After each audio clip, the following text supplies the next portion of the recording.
March 1241. Near the banks of the Kalka River, a coalition of Rus princes and Kipchak allies thought they had cornered a smaller Mongol force. The attackers were heavy, their armor flashing under the spring sun as they watched the Tartars turn and run. Subutai's banners fluttered in apparent panic. The Rus knights spurred forward, senses filled with the intoxicating scent of victory. Within hours, their columns would be stretched across miles of steppe, their horses blowing and their shields unaligned. Then, as if obeying some unseen signal, the Mongol riders wheeled around, released a hail of arrows and began to close in from the flanks. The armies of princes were shredded and broken, the riverside became a grave. How did a force that seemed to be fleeing end up annihilating its pursuers? What possessed seasoned commanders to chase into an obvious trap? Was this brilliance or madness? Moments like this repeat across the Mongol conquests. Genghis Khan's men abandoned baggage trains outside Samarkand to tempt defenders into a disastrous sortie. At Legnica in Poland, Ordas Tumans lured a crusading army into the open and decapitated its duke.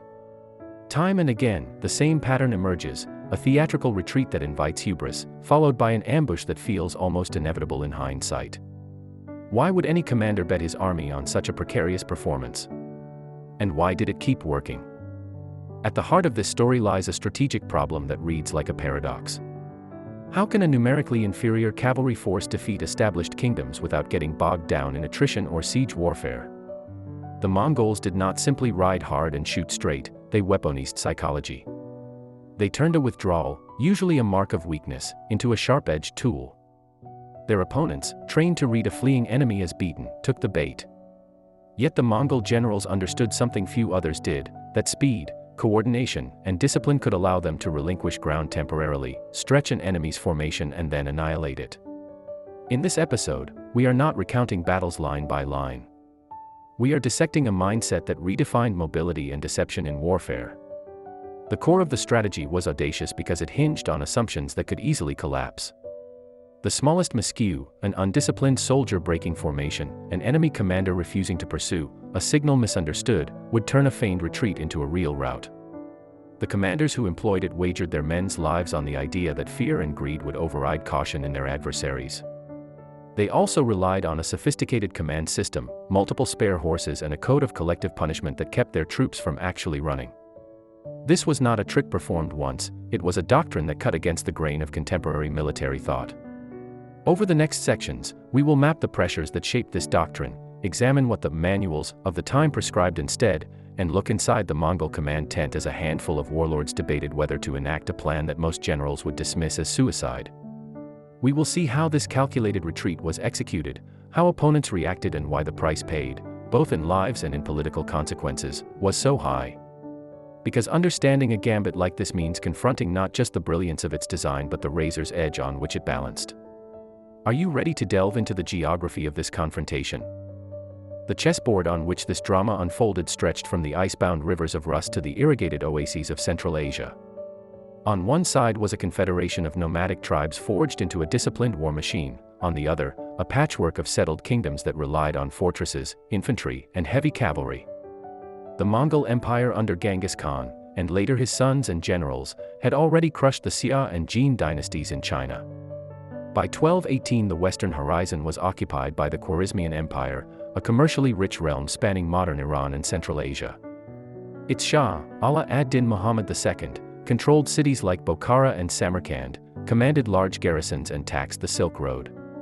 To the northwest lay the principalities of Rus, Poland and Hungary, each ruled by nobles more accustomed to fighting local rivals than facing a mobile horde from the east. These entities did not view themselves as pieces on the same board. That misperception would become fatal. While the Mongols seemed unstoppable, they faced their own constraints. Their core strength, cavalry, depended on open space, abundant pasture, and swift movement. Each warrior rode with multiple spare horses and carried dried meat, fermented milk and bows. This allowed rapid marches but limited the time they could remain in one place. Their empire was knit together by the Yam postal system, relay stations every 15 to 40 miles stocked with fresh mounts and supplies, allowing couriers to cross thousands of kilometers in weeks. This network enabled commanders like Subutai and Jeeb to synchronize 2 months separated by hundreds of miles, but it also required constant maintenance and cooperation from subject peoples. There were no vast wagon trains of grain and siege equipment, the army lived off the land. If grasslands were overgrazed or deserts too barren, the horde would have to move. Political constraints were equally urgent. When a great Khan died, the princes had to return to the Mongol heartland to elect a successor, no matter how promising a campaign was. Time was thus a weapon and a threat. In contrast, their enemies were anchored. The Khwarezmian Empire possessed wealth and manpower but was brittle. Shah Muhammad ruled through fear, governors were disloyal, provincial rulers like his mother, Turkin Khatan, controlled their own fiefdoms. Frontier towns had thick walls but poor morale, many were filled with merchants who cared more for trade than for the Shah's prestige. When the Mongols requested safe passage for envoys, the governor of Otrar executed them. The Shah's decision to kill ambassadors was a breach of diplomatic norms and sealed his doom. Yet his assessment that the Mongols could not sustain a long campaign across deserts was not irrational. The Sir Darya and Amu Darya rivers acted as natural barriers. Crossing them would require engineering and a commitment to stay in hostile territory without secure supply lines. To most commanders, retreating across these rivers would imply defeat. The Mongols saw the rivers as lines to be crossed again and again, each time drawing the enemy deeper. Farther west, European nobles faced their own dilemmas. The princes of Galicia and Kiev quarreled even as scouts reported strange riders on the horizon. Polish and Hungarian lords debated whether the Mongols were a real threat or just another steppe raid. Knights were confident that armor and lance charges would crush lighter nomads. Terrain added to the sense of security. Dense forests, marshes, and fortified towns gave defenders natural choke points. But these advantages came with blind spots. Heavy cavalry required cohesive formations and flat ground to charge. They were slow to redeploy. Fortresses could withstand sieges, but only if there was time to stock them. Communication between principalities was slow. Decisions were made by councils of nobles who mistrusted one another. The Mongols exploited this. They used feigned withdrawals not only on battlefields but also strategically, creating the impression that they had left a region, only to return months later with intelligence gleaned from their previous incursions. Beyond physical and political geography, psychological terrain defined the confrontation. Mongol warriors were drilled to absolute obedience. Their code, often called yasa, imposed collective responsibility. If one soldier broke under pressure, his squad could be executed. This created a culture in which turning your back on the enemy on command did not feel like cowardice but part of a trap. Conversely, the knightly ethos equated a retreat with dishonor. Chasing a fleeing enemy was proof of courage. Commanders on both sides were prisoners of their mental maps. The Mongols believed that fear and greed could be provoked, that a deliberately abandoned baggage train would lure defenders into pillage, that opponents would not share information quickly enough to avoid the snare. Their opponents believed that an army that refused to stand and fight had already conceded. Which worldview was correct would be decided in blood. Logistics and climate added further constraints. The Khwarezmian cities lay amid irrigated oases separated by arid steppe. Defending them required garrisons to stay in place. Moving out to confront raiders meant abandoning fields and trade. The Mongols could avoid pitched battles by retreating across deserts, forcing defenders to choose between pursuit and security. In Eastern Europe, spring rains turned the steppe into mud. River crossings became treacherous. During the winter, horses could not graze easily, limiting the horde's operational window. On the other hand, Mongol couriers could travel 20 to 30 miles per day due to the relay system, while messengers in Europe might take weeks. Time, distance, and weather shaped every decision. Each side's intelligence network reflected their priorities. The Mongols sent spies disguised as merchants, studied languages, and collected maps. They recruited defectors, integrated artisans, and engineers from conquered lands, and tolerated different religions as long as taxes and information flowed. The Khwarezmians and Europeans relied on rigid hierarchies, local scouts, religious envoys, merchants who were sometimes ignored. Thus, when a Mongol Tumen retreated 4 days along the Dnieper, it was not just making space, it was measuring how fast the Rus would follow, mapping their supply lines, counting their horses. A retreat was a reconnaissance in disguise. Why does this context matter? Because without understanding these pressures, geographical, logistical, political, and psychological, the audacity of a feigned retreat cannot be fully appreciated. A commander in Bokhara might ask, "Why would I ride out into the steppe when my walls are thick?" A knight in Hungary might think, "Why would I pass up the chance to punish a running enemy?" A Mongol Noyan might wonder, can my men hold formation while pretending to flee? Will the enemy take the bait or dig in? These are the calculations that preceded the famous traps. The map shows more than positions, it shows assumptions. And precisely within those constraints that seem to strangle every option, rivers, deserts, political rivalries, and codes of honor, a contrarian maneuver began to take shape, one that would flip the perceived weaknesses of mobility and scarcity into lethal strengths. The core of the strategy was audacious because it hinged on assumptions that could easily collapse. The smallest miscue, an undisciplined soldier breaking formation, an enemy commander refusing to pursue, a signal misunderstood, would turn a feigned retreat into a real rout. The commanders who employed it wagered their men's lives on the idea that fear and greed would override caution in their adversaries. They also relied on a sophisticated command system, multiple spare horses, and a code of collective punishment that kept their troops from actually running. This was not a trick performed once, it was a doctrine that cut against the grain of contemporary military thought. Over the next sections, we will map the pressures that shaped this doctrine, examine what the manuals of the time prescribed instead, and look inside the Mongol command tent as a handful of warlords debated whether to enact a plan that most generals would dismiss as suicide.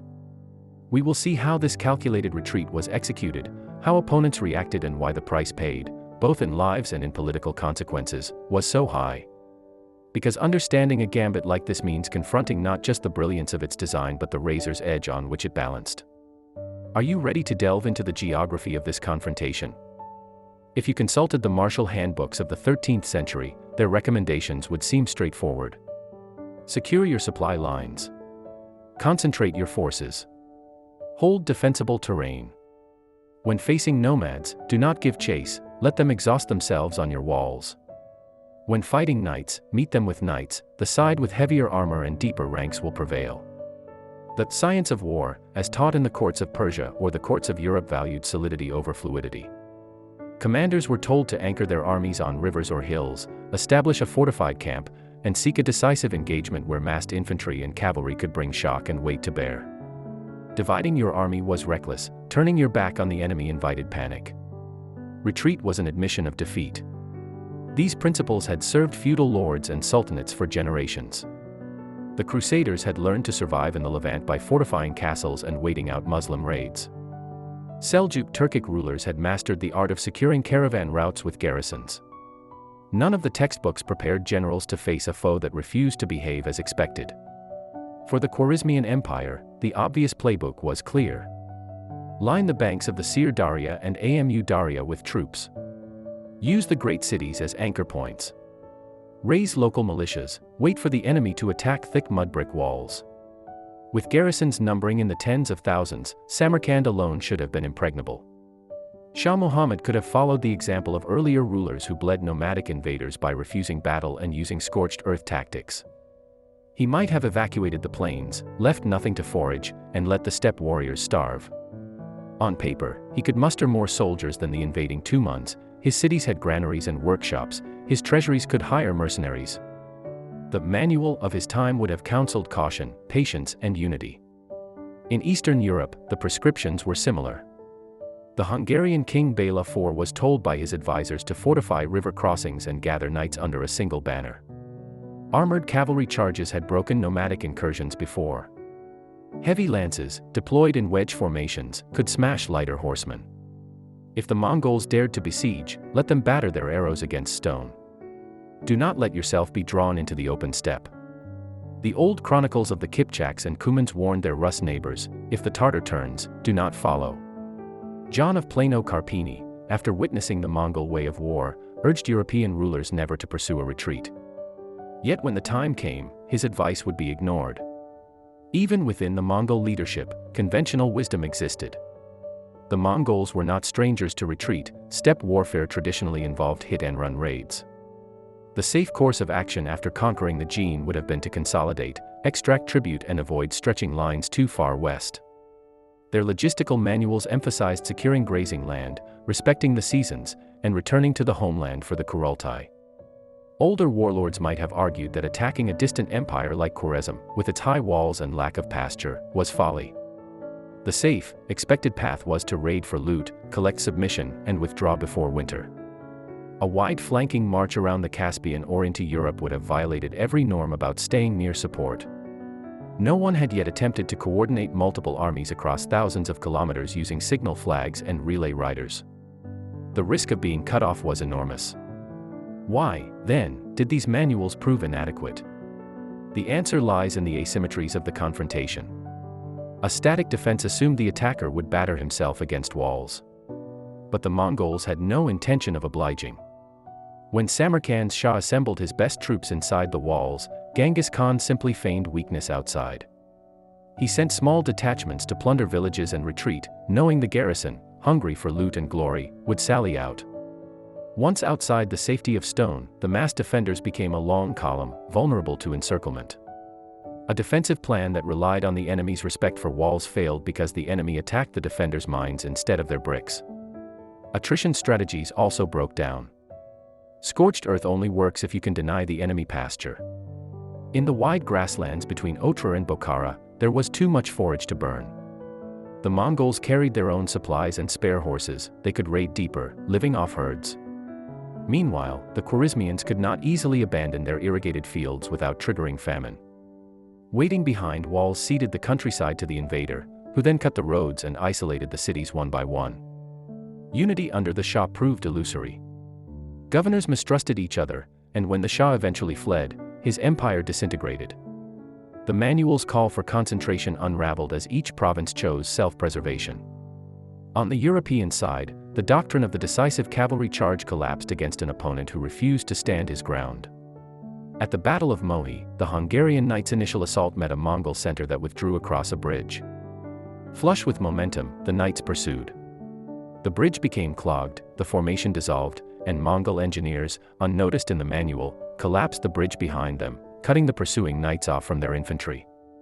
The heavy cavalry found themselves alone on the far bank, encircled by horse archers. The more the standard doctrine exhorted them to charge, the deeper they rode into the trap. Staying inside fortresses offered little comfort either. Mongol engineers, recruited from China and Persia, assembled catapults, filled ox-skin boats with dirt to make rafts, and used fire arrows and psychological terror to force surrender. The defenders' manuals had not envisioned nomads with siege trains. Even the Mongol manual four-step war was insufficient.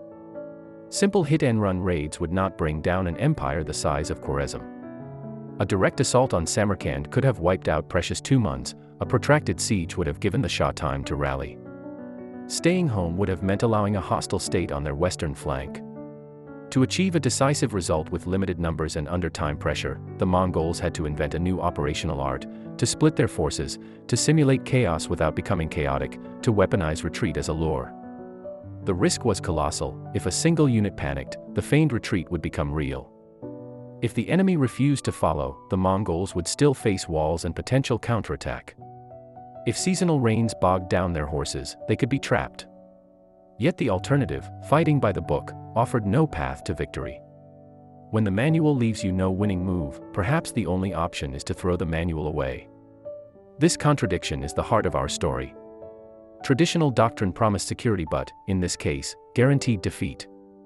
The Mongol leadership confronted a harsh calculus: either fight on terms the enemy understood and lose, or innovate and risk everything. But innovation is never neat. Who first proposed abandoning the orthodoxies? Who resisted? What debates raged inside the Mongol councils and in the minds of their commanders? Imagine the scene: a makeshift tent illuminated by flickering lamps somewhere on the eastern edge of the Khwarezmian realm. Outside, the winds sweep across the steppe. Inside, Genghis Khan sits with his commanders, Subutai, Jeeb, and the princes of his house. The news on the table is stark. Shah Muhammad has executed their envoys, sealed the border and bolstered every garrison. Crossing the Amu Darya means fighting an entrenched empire on its own ground. A direct assault against cities like Samarkand could bleed the Tumans dry. The Kurultai back in Mongolia looms. The princes cannot be away for years. The conventional options have been discussed and discarded. Someone proposes something that sounds like madness: we will make them come to us. We will retreat, but only to circle around. We will leave what they want in their path. The idea is not to storm walls but to dissolve them from the inside. It is difficult to pinpoint which general first articulated the tactic. steppe raiders had long used feints. Gebe, once an enemy, now one of Genghis's most brilliant lieutenants, was known for trickery. Subutai, younger but already experienced, had orchestrated deep raids into the Caucasus with minimal forces. Some sources suggest that the tactic evolved organically from their experiences fighting the Nayman and Merkits. Others believe it was Genghis himself who understood that his men's discipline could transform a rout into a weapon. What is clear is that this was not a spur-of-the-moment trick but a deliberate operational concept refined in council. Gebe reportedly argued that Samarkand's defenders were more interested in plunder than loyalty. If they saw an abandoned baggage train, they would break formation. Subutai added that the Tumans had trained to reverse direction at a signal. Their composite bows could kill the pursuers' horses and leave knights stranded. Genghis, the ultimate decider, weighed their counsel against tradition and risk. Retreat invited suspicion and ridicule among nomadic warriors. Could his men swallow pride and pretend to flee? Could he trust them not to loot the bait themselves? Opposition came from more conservative voices. Some senior Noyans warned that splitting forces and baiting the enemy violated the maxim that strength lies in unity. They reminded the council of disasters that befell tribes that lost cohesion. There were practical concerns. Leaving a wagon train as bait could hand the enemy real supplies. A retreat could embolden local revolts behind them. If the enemy refused to sally, the Mongols would still face fortified cities. What if the enemy recognized the ruse and refused to follow, keeping their army intact? A failed feigned retreat would leave the Tumans exposed and far from home. A Tuman breaking into panic would invite a cascade of failure. These debates were not merely tactical, they were about assumptions. The first assumption was psychological, that the enemy's desire for plunder or honor would override caution. This was based on observation. Khwarezmian soldiers were poorly paid and often owed months of arrears. Pillaging an abandoned supply train would enrich them. European knights were bound by a code that demanded the pursuit of a fleeing foe.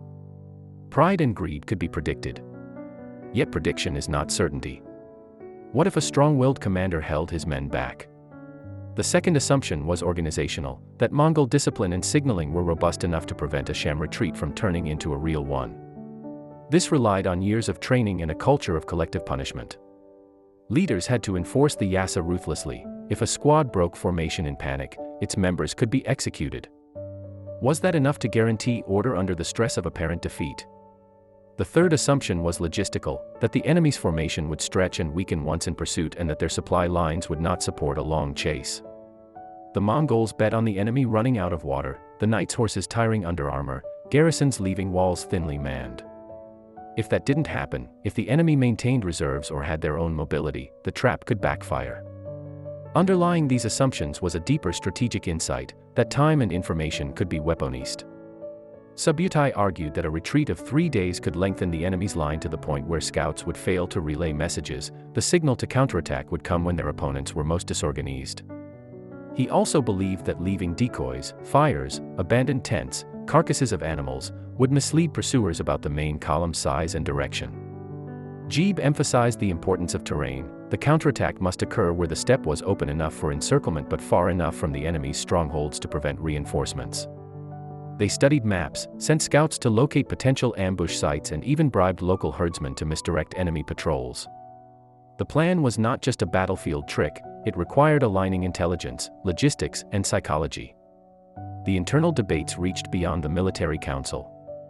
Elders of the Mongol clans had to be convinced that the risk to their sons was justified. Some feared that a feigned retreat might dishonor their lineage.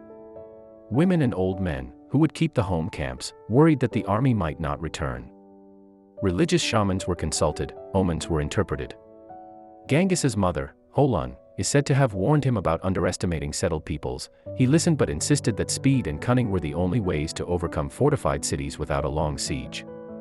The consensus emerged slowly, not by dictatorship but through persuasion. Once decided, however, dissent vanished. The Mongol command structure did not allow for second-guessing on campaign. Orders were clear: such and such a Tuman would show itself before Bokhara, burn tent poles to feign desperation, drop barrels of kumis and rolls of silk, then ride east. A second Tuman would position on the flank, hidden. Signals would be given by smoke during the day and torches at night. Drums and horns were to be used sparingly to avoid alerting the enemy. Couriers were dispatched through the Yam to coordinate timings across hundreds of kilometers. Why did the dissenting voices eventually accept the plan? Partly because the alternatives were worse. A protracted siege risked losing precious months and horses to disease.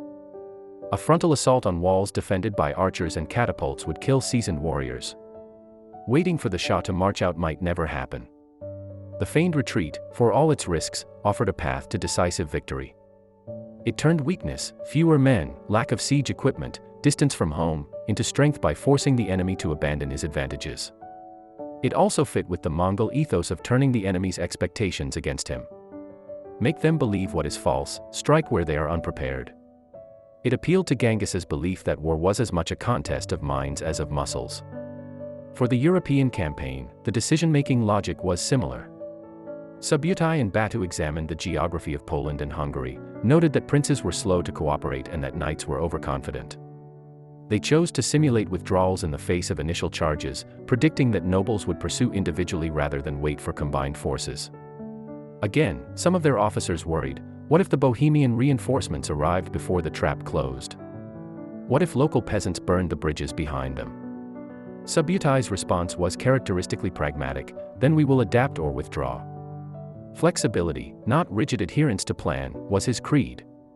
The core of the decision was that it targeted multiple domains simultaneously: psychological vulnerabilities, honor and greed, logistical overextension, supply lines and horse fatigue, information gaps, delayed messages and misread signals, time pressures, leaders needing quick results, and command structures, centralized chains that could not respond quickly. The feigned retreat was thus not merely a battlefield maneuver but a systemic strike at the opponent's decision-making cycle. It shortened the Mongols' own kill chain and lengthened the enemy's. It forced opponents to act on false data. It exploited the friction inherent in large feudal armies. In agreeing to this strategy, the Mongols accepted the possibility of catastrophic failure. They took on the burden of enforcing discipline brutally, they risked their reputations on deception, they gambled that their intelligence assessments were correct. That willingness to embrace risk set them apart from many of their contemporaries. Yet the story of how this plan was executed, the marches, the signals, the moment the fleeing horsemen spun around and drew their bows, is even more gripping. How do you rehearse chaos? How do you ensure that 1,000 men all turn at once under fire? When the order is given, a concept that exists only as lines on a map must become a choreographed sequence of actions. A feigned retreat is not simply, turn around then attack. It is a layered system of bait, surveillance, signaling and encirclement. Each layer introduces risk and requires strict discipline. To understand it, we must dissect each step. Setting the bait, long before any dust cloud is seen, Mongol scouts measure the enemy's marching speed, discipline, and horse condition. They pick a stretch of steppe wide enough for a pincer but bounded by a river or marsh to limit escape routes. A small detachment then shows itself with supply wagons loaded with kumis, silk, and even prisoners. These items are left conspicuously along the route to provoke greed and lure garrison troops out of their fortifications. During the Samarkand campaign, abandoning supply carts outside the gates created the illusion of exhaustion and retreat, drawing defenders out to plunder, only to be surrounded. Executing the flight, once the hook is set, the visible detachment begins its staged withdrawal. This is the moment of maximum tension. Horsemen must maintain just enough distance, far enough to avoid being caught, close enough to keep the pursuit heated. They occasionally fire arrows back or drop food bags and bolts of cloth, stoking greed and overconfidence. As the pursuing formation stretches, cohesion and communication decay. The key lesson: the pursuer does not realize he is being led. The signaling network, orders must pass within seconds. Mongols rely on flags by day, torches and smoke by night, and a code of drums and horns. Each signal corresponds to a specific maneuver: split, accelerate, converge, or reverse course. At the operational level, the Yam postal system, relay stations 15 to 40 miles apart with fresh horses and food, ensures that 2 months hundreds of kilometers apart remain in sync. Thus, at the Kalka River, Subutai and Jeeb could lure the Rus princes across the steppe for days before converging at the appointed time. Closing the trap, when the quarry passes the ambush point, signals switch. The retreating horsemen pivot simultaneously, shooting backward while riding thanks to secure stirrups. Hidden Tumans burst from flanks and rear, releasing volleys of arrows and cutting off the retreat. In the Mohi battle, the Mongols even collapsed the bridge over the Sejo River, isolating the Hungarian knights. At Kalka, Rus forces built a camp on marshy ground. Under attack, their fortifications sank, and the Mongols pressed in. These seemingly minor events, a bridge collapse, a soft embankment, constitute micro-turning points that change the battle's trajectory. Controlling tempo, success depends on pace. Mongols deliberately adjust speed, fast enough to tire enemy horses and extend the chase, slow enough to allow hidden units to take position. Each warrior has 3 or 4 spare horses, swapping mounts every 30 miles to maintain stamina. Food is lightweight, dried meat and fermented milk, so they can ride continuously. European knights, weighed down by armor and lacking remounts, must stop more often. When they realize they are too far out, tens of miles from their camps, their animals are exhausted, and it is too late to return. Managing contingencies, not every feigned retreat goes perfectly. Rain might mire fleeing units, signals might be delayed. During the Khwarezmian campaign, a Mongol wing at Otra nearly got trapped when sudden storms flooded the Sir Daria. Subutai responded by moving the ambush point east and ordering soldiers to cut grass for makeshift roads. Flexibility is crucial. Commanders retain the overarching goal but adapt tactics. If a target refuses to take the bait, Mongols might revert to siege or switch to a smaller ambush, ensuring that rigid plans do not lead to disaster. Discipline and psychology. To pretend to run, troops must conquer their own instincts. The decimal organization, units of 10, 100, 1,000, creates mutual supervision. Under the Yasa code, if one soldier actually flees, the entire unit may be punished. Fear of collective reprisal and the promise of massive loot impose obedience. Soldiers know the gambit will yield more wealth than a frontal assault. They endure humiliation to secure victory. This is not just a tactical drill but a psychological architecture. Unintended consequences. Each feigned retreat carries costs. At Samarkand, wiping out the sallying defenders plunged the city into chaos. Mongols had to occupy longer to restore order. In Europe, the shock of Mohi alerted other kingdoms. Italian city-states began revising their defenses. The Holy Roman Empire studied steppe tactics. Overuse of the ploy could breed complacency among Mongol commanders and caution among enemies. Furthermore, leaving supplies as bait represents genuine loss. Each barrel of kumis forfeited is a logistical sacrifice. Thus, commanders reserve the tactic for cases where the potential gain outweighs these losses. Viewed as a system, the feigned retreat is a machine with interlocking gears. Scouts identify weaknesses, logistics set up the bait, signals synchronize units, horsemen act as decoys, ambushers close the jaws, and yam lines keep instructions flowing. A failure at any gear, over-hasty advance, misread signal, sudden downpour, could ruin the entire plan. Why, then, risk such complex maneuvers? Because for a lighter, numerically inferior army without siege engines, it offered the only path to decisive victory. The Mongols bet on intelligence, discipline, and an intimate grasp of human nature. Yet with each success, the window for surprise shrank. How long before adversaries learned?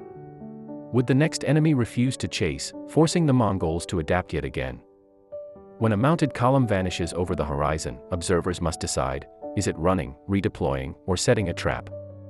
What signals did Mongol opponents receive, and why did they misread them so badly? The answers lie in doctrine, overconfidence, bad intelligence, and rigid command structures, and in specific moments where a cautious commander might have salvaged everything but instead sealed his own fate. Shah Muhammad's misreading. The first major test of the feigned retreat came at Samarkand. The Shah of Khwarizm received several signals. Envoys from Genghis Khan demanded safe passage for trade. He ignored them, executing the Mongol ambassadors. When the steppe horsemen appeared on his border, they did not storm the walls. Instead, small groups raided villages and withdrew, leaving supply wagons behind. To the Shah, whose doctrine stressed static defense behind mud-brick walls, these retreats confirmed what he already believed: nomads were incapable of long sieges.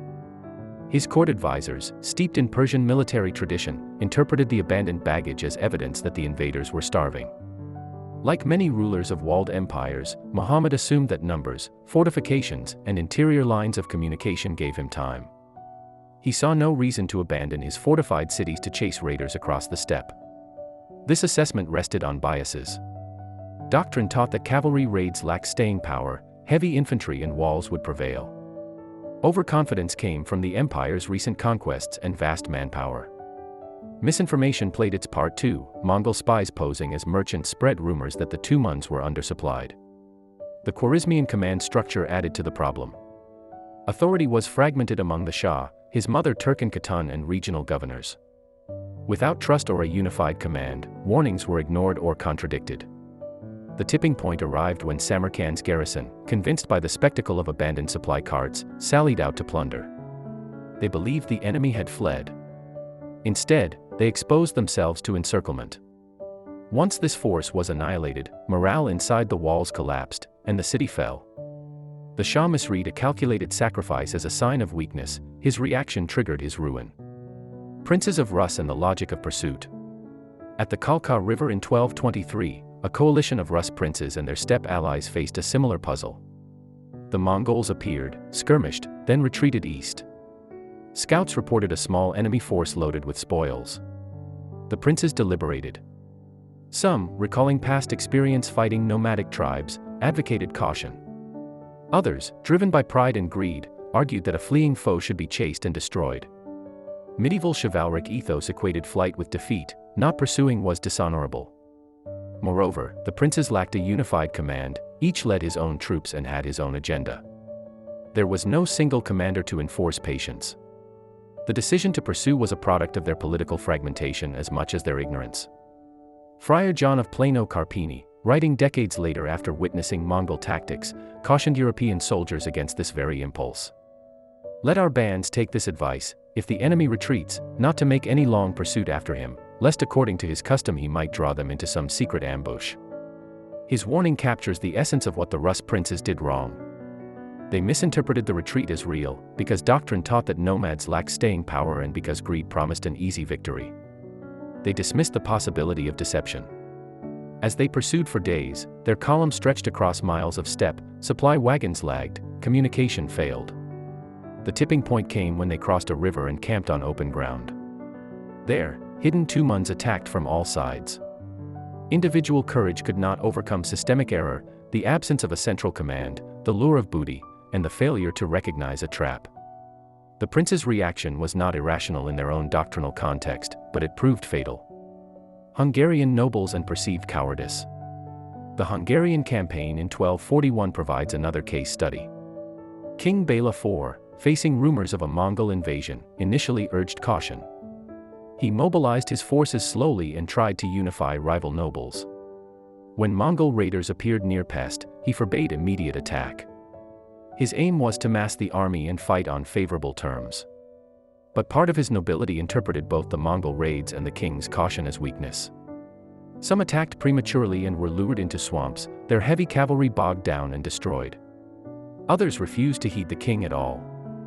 When Bela finally marched to confront the Mongols, they began to retreat. This affirmed the nobles' conviction that the enemy was not a serious threat and that Bela was cowardly. Overconfidence, fueled by a belief in the invincibility of armored knights and numerical superiority, drowned out caution.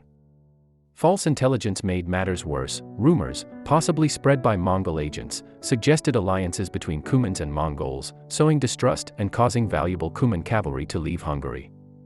Rigid command structures compounded the problem. Hungarian forces were assembled from various counties, each commanded by its own noble. There was no system like the Mongol decimal hierarchy to coordinate actions. The decision-making chain was slow and often paralyzed by internal rivalries. When Hungarian crossbowmen briefly repelled a Mongol vanguard at the Sejo Bridge, nobles celebrated and withdrew, assuming victory. They failed to scout for the main Mongol force. The tipping point came when the Mongols returned at dawn with siege engines, assaulted the bridge and crossed elsewhere. Communications failed. While some commanders fought for their lives, others were still asleep in the wagon camp. By the time the Hungarian host sallied out, the circle had closed. Their reaction had been delayed not by cowardice but by misperception and organizational friction. Common themes: doctrine, pride, noise, and rigidity. Across these theaters, 4 themes recur.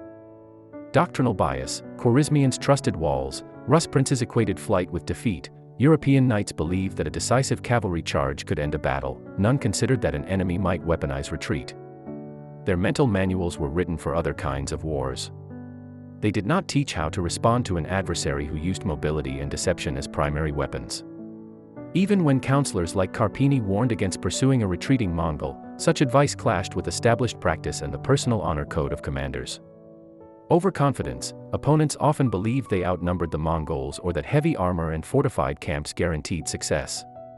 Rashid al-Din's chronicles inflated enemy numbers. Mongol sources claimed to be outnumbered, feeding complacency. In Hungary, nobles mistook initial skirmish victories for proof that the Mongols were weak. In Khwarezmia, the Shah believed steppe warriors could not sustain a campaign through deserts. Overconfidence magnified the impact of a feigned retreat. Seeing the enemy flee confirmed existing prejudices. Misinformation and psychological manipulation. Mongol tactics included spreading rumors and sowing discord. In Hungary, gossip about Cuman treachery ignited riots and deprived Bela of experienced horsemen. In Khwarezmia, the Mongols feigned starvation, abandoned goods, and sent disguised traders to spread tales of internal strife. These efforts clouded the enemy's situational awareness. When commanders receive conflicting reports, they default to what aligns with their beliefs. By controlling the narrative, the Mongols ensured that those defaults worked in their favor. Rigid command structures. The Mongol army was not just disciplined, it was flexible. Orders flowed through a clear hierarchy. Subunits could execute complex maneuvers without awaiting detailed instructions. Opponents lacked this agility. The Khwarizmian Shah ruled through fear. His governors were independent and mutually suspicious. Rus princes were autonomous. No one could order a halt once the pursuit began. The Hungarian army was a coalition of nobles with divergent interests. Even when someone sensed danger, they could not rapidly change course. Information traveled slowly, orders were delayed, and opportunities for correction evaporated. In short, the inability to stop the chase, even when a few suspected a trap, was as fatal as the decision to start it. Moment of manipulation. Each campaign features a tipping point where misinterpretation becomes irreversible. At Samarkand, it was the moment the garrison left the safety of the walls to seize abandoned wagons. At Kalka, it was the crossing of a river after days of pursuit, when exhaustion set in and command cohesion broke. At Mohi, it was when Hungarian nobles mistook a tactical retreat for rout, insisted on celebrating, and failed to prepare for the main attack. At Legnica in Poland, 1241, it was the rush of Duke Henry II's troops to chase a retreating Orda. Once his lines stretched out, Mongols enveloped and decapitated him. In each case, the tipping point was not just a physical location but a mental state, the moment when the enemy believed they were winning and thus ignored caution. At that instant, the Mongols' retreat stopped being a ruse and became a psychological weapon. The enemy's reaction, shaped by doctrine and pride, triggered the trap. Could they have done differently? Critics may ask, with hindsight, is it fair to blame these commanders for misreading signals that their manuals never anticipated? Perhaps not entirely. They made decisions in foggy conditions, with incomplete intelligence and political constraints. Pursuing a fleeing enemy had worked in other contexts. Ignoring a retreat might mean losing a chance to end a war quickly. Moreover, halting a charge once it has begun is difficult, messages get lost, and troops cannot pivot easily. John of Plano Carpini's advice not to pursue seems obvious now, but to feudal knights it sounded like cowardice. The deeper tragedy is that their institutions, fragmented authority, rigid doctrine, and a disdain for intelligence, left them incapable of adapting. We are left with haunting questions. How many lives were thrown away because pride outweighed caution? What might have happened had a single commander ordered a halt before the Kalka pursuit? If Bela's nobles had trusted his caution rather than mocking it, could Hungary have survived intact? And once the truth dawned, when knights saw dust clouds rising on their flanks, what emotions coursed through their minds? Despair? Anger? Awe at the enemy's audacity? Understanding the enemy's reaction is essential, because it leads directly to the consequences we examine next. How did these misinterpretations translate into immediate outcomes? What was the human cost? And how did the political and psychological landscape shift after the traps closed? The previous sections have shown how feigned retreats unfolded and how enemies misread them. Now we examine what happened when the traps closed. What were the immediate outcomes? What was gained, what was lost, and at what price? The fall of Khwarezm. When Samarkand's defenders took the bait and marched out to plunder what they thought was an abandoned baggage train, the Mongols enveloped them and massacred thousands. Without its best soldiers, the city was indefensible. Genghis Khan ordered a systematic reduction. Elites and skilled artisans were spared and sent east. the rest were either killed or enslaved. This single decision destroyed the Khwarezmian Empire. Shah Muhammad fled westward, pursued by a small detachment that harried him until he died on an island in the Caspian. The political consequences were immediate. Khwarezm fragmented into warlord-led remnants, trade routes collapsed, irrigation systems were abandoned. For the Mongols, the victory opened Central Asia, but it came at a cost. To lure the garrison, they abandoned real supplies and risked a citywide uprising. During the campaign, entire Tumans were tied down in sieges, disease and attrition claimed many horses. The destruction also created a power vacuum that spawned banditry and rebellions, requiring further campaigns to pacify the region. The price of conquest was not only paid by the defeated but also by the conquerors who now had to manage a devastated landscape. The annihilation at Kalka. At Kalka, the outcome was clear-cut. When the pursuit ended, the coalition of Rus and Kipchak forces was trapped between rivers and high ground. The Mongols cut them down or captured them.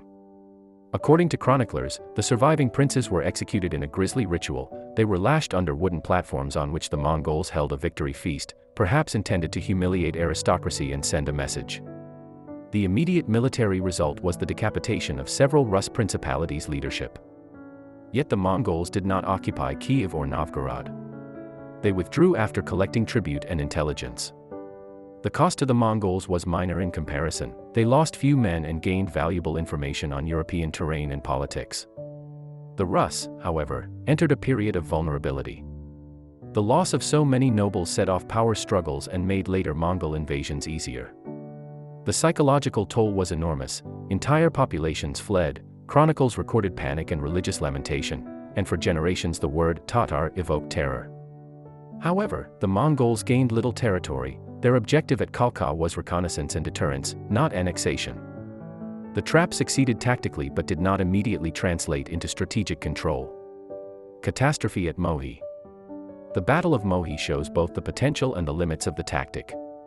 After luring the Hungarian army across the Sejo River and isolating portions of it, the Mongols inflicted a crushing defeat.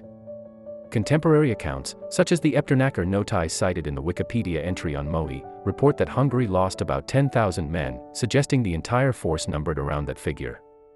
Most nobles either died in combat or were captured. In the aftermath, Mongol raiders swept through the kingdom, burning towns and killing civilians. Budapest and other cities were sacked, monasteries and villages were destroyed.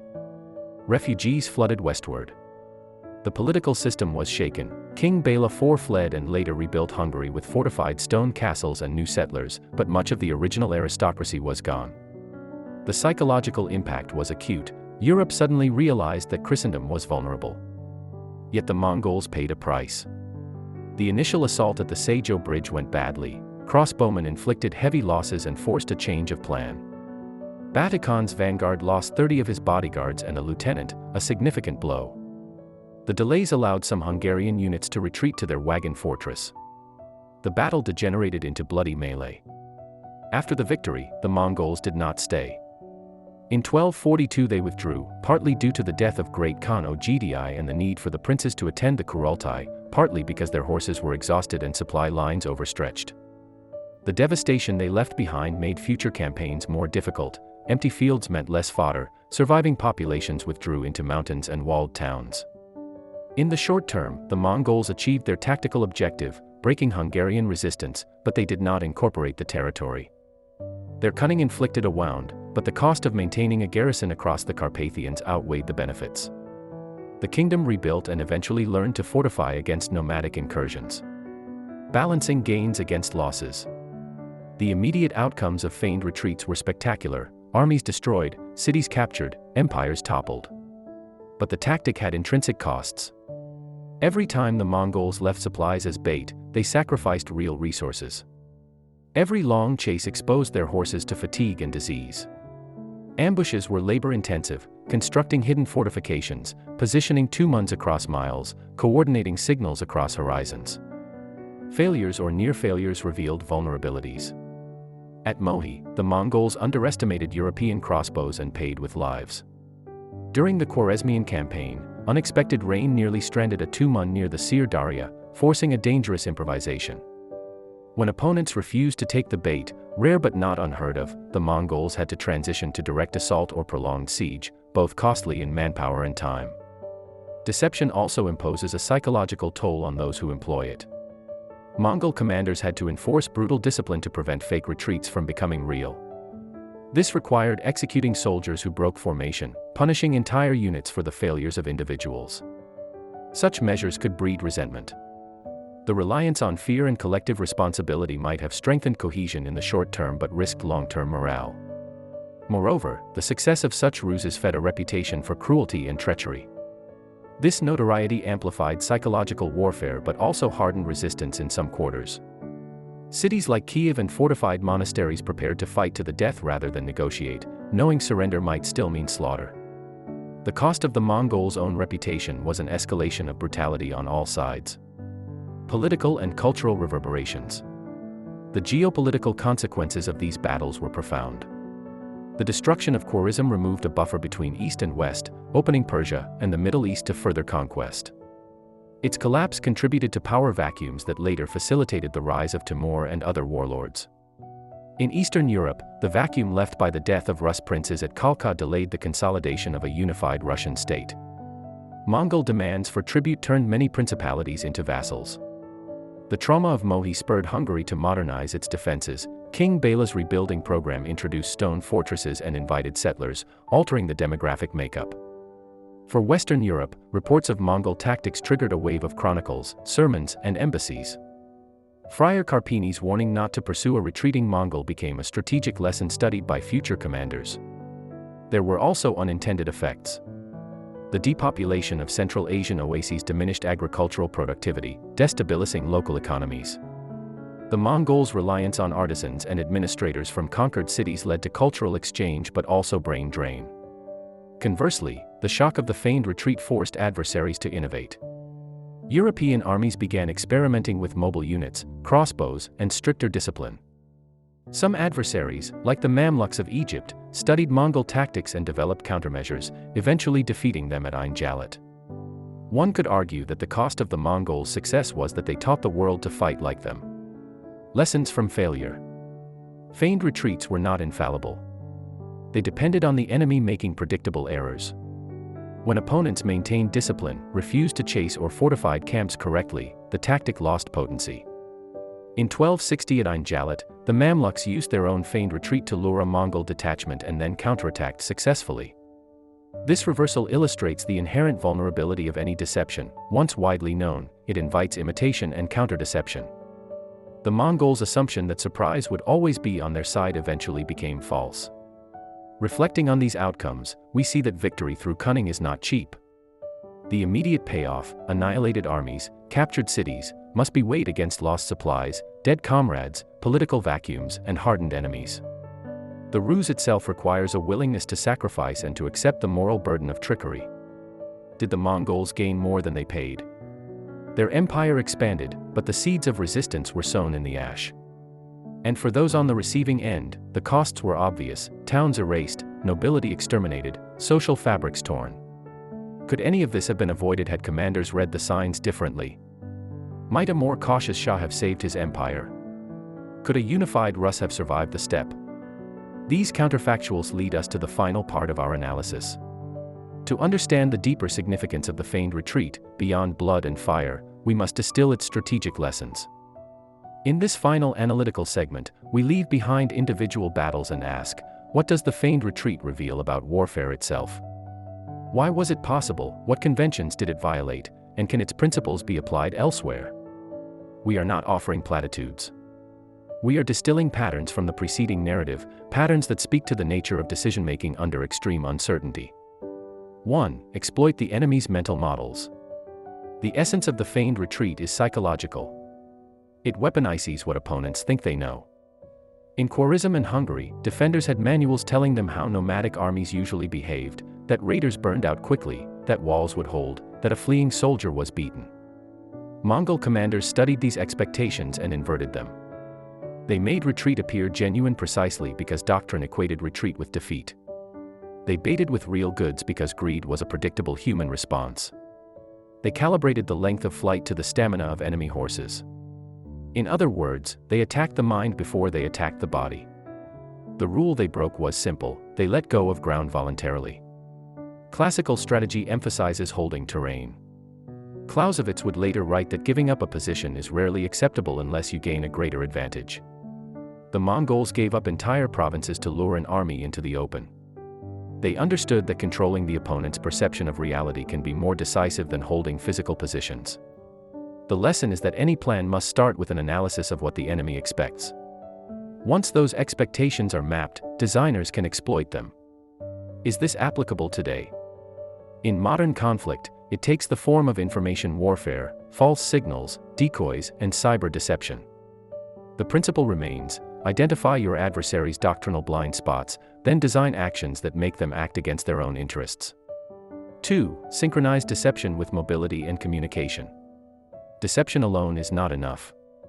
The feigned retreat worked because the Mongols could transition from simulated chaos to coordinated attack. This required mobility, redundant resources, and robust communication. Each warrior had multiple mounts and carried his own food. This logistical autonomy allowed long, controlled withdrawals. Relay stations ensured that distant tumans acted in concert.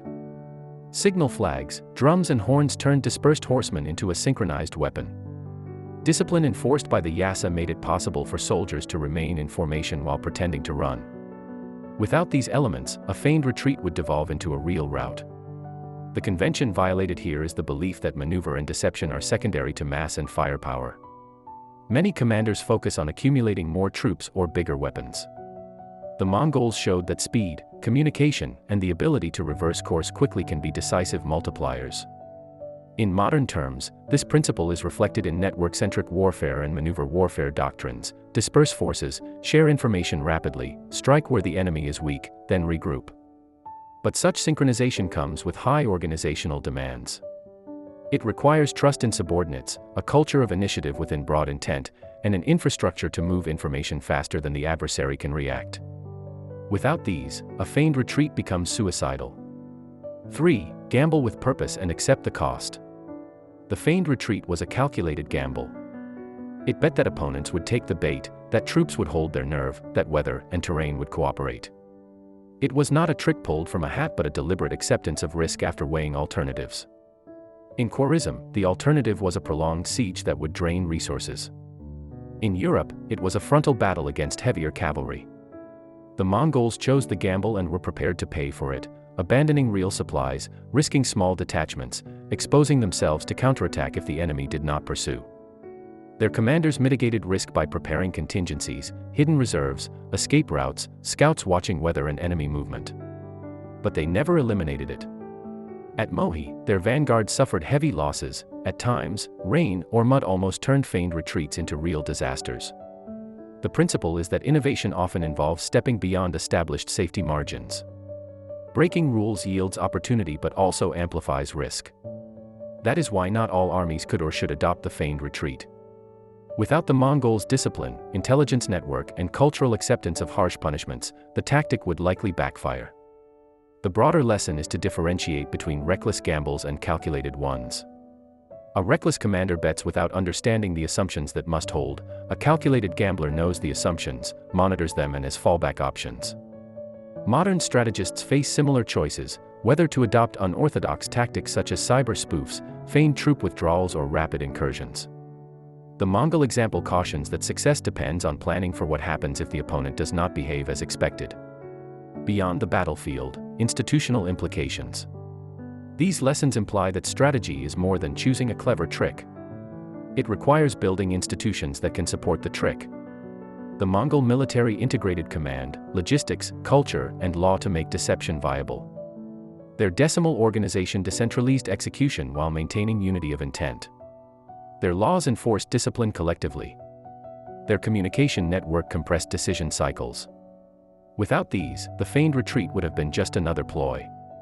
In contrast, the Shah's fragmented authority, the Rus princes' rivalries, and the Hungarian nobility's indiscipline prevented them from responding properly. Thus, the real innovation was systemic, a military machine designed to exploit human psychology at scale. What rules did this system break? It rejected feudal hierarchy in favor of meritocratic promotion. It abandoned the notion that battle honor must be won face to face, victory through deceit was acceptable. It blurred the line between logistics and combat, supply lines were not separate but embedded within the fighting force. It treated time as a weapon, waiting was as deadly as charging. Are these rules universal? Not necessarily. Societies have different values and constraints. But the Mongol case illustrates that unorthodox strategy often arises not from a single brilliant idea but from a consistent willingness to re-examine every assumption, from unit organization to legal code. Can the lessons be replicated? Could another army simply copy the feigned retreat and achieve the same results? History suggests caution. When the Mamluks faced the Mongols at Ain Jalut in 1260, they used a feigned retreat themselves, luring a Mongol detachment, then crushing it. The tactic worked because the Mamluks had comparable cavalry skill, understood the Mongol mentality and maintained discipline. Later European armies, aware of the Mongol ploy, became reluctant to pursue fleeing foes. In modern times, insurgents have used similar principles, hit-and-run attacks designed to provoke overreaction, then ambush, against conventional armies. Yet the success of such tactics depends on context, the terrain, the adversary's doctrine, the attacker's ability to control its own forces. This raises an ethical consideration: does mastery of deception erode the moral fabric of an army? Some chroniclers accused the Mongols of treachery, implying that victory won through trickery was dishonorable. Others argued that survival and victory justify any means. Modern legal and moral frameworks complicate such judgments. International law prohibits perfidy, acts like feigning surrender to kill the enemy. The Mongol feigned retreat skirted this line. It did not involve fake surrender but exploited an expectation of pursuit. Strategists must weigh not only effectiveness but also legitimacy. A tactic that erodes legitimacy might bring short-term gain but long-term isolation. In decoding the feigned retreat, we uncover three intertwined principles: attack the opponent's mind, not just his forces, enable deception through mobility and communication, and embrace calculated risk while preparing for failure. These insights extend beyond medieval steps. They apply to any environment where information, time, and human psychology matter. But they carry a warning: innovation is not a free good. It demands institutions capable of sustaining it and leaders willing to accept responsibility for its consequences. The Mongols were willing to bear that burden, and they reaped astonishing victories at extraordinary cost. What, then, is the lasting lesson? Perhaps it is that the most powerful weapon in war is not a bow or a bomb but a set of assumptions. Change those assumptions, your own and your enemies', and you change the battlefield. But changing assumptions is hard. It requires introspection and the courage to discard comforting doctrines. The feigned retreat reminds us that in war, as in life, the line between brilliance and disaster is thin. It compels us to ask, when facing an enemy who thinks differently, will we cling to our manuals, or will we dare to unlearn?